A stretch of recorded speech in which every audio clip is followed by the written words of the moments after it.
What life was like in ancient Rome. You won't believe it. First question, what would you do if you had to use a communal sponge in the toilet? If you were a wealthy Roman, would you prefer your own private bathhouse, or would you use the public baths? And what if you had to deal with laundry washed in urine? What would you do? Share your thoughts in the comments. Ancient Rome from the 2nd century BC to the 2nd century AD was one of the hottest and most crowded cities in the world.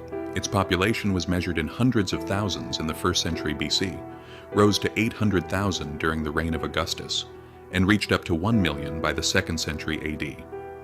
But where did all these people live? Many lived in cramped multi-story apartment buildings called insulae.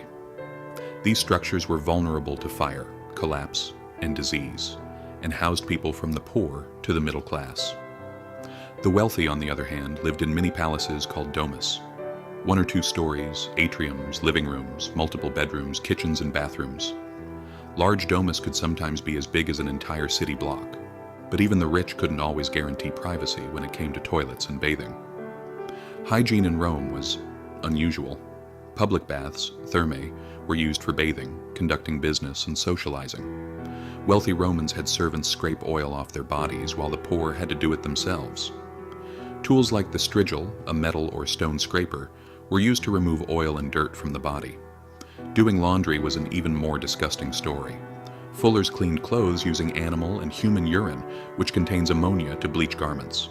Incredibly, by the 1st century BC, urine had become so valuable that Emperor Vespasian even taxed it. The streets of Rome were chaotic. Wheeled vehicles were banned during the day, but nights were nearly impossible to sleep through due to noise. Roads like the Via Appia connected cities, but chariots and carts created an epic racket. Entertainment? Gladiator fights in the Colosseum, theater performances. Small theaters were for music, larger theaters for plays. But remember, did Romans only care about bread and circuses, or were there other ways they enjoyed life? Education. Boys learned logic, literature, and philosophy, while girls mostly learned reading and writing.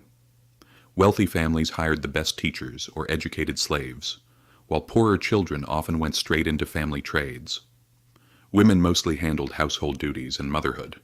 Poor women worked in markets or on farms, while wealthy women had free time to attend theater, socialize, or watch gladiator games.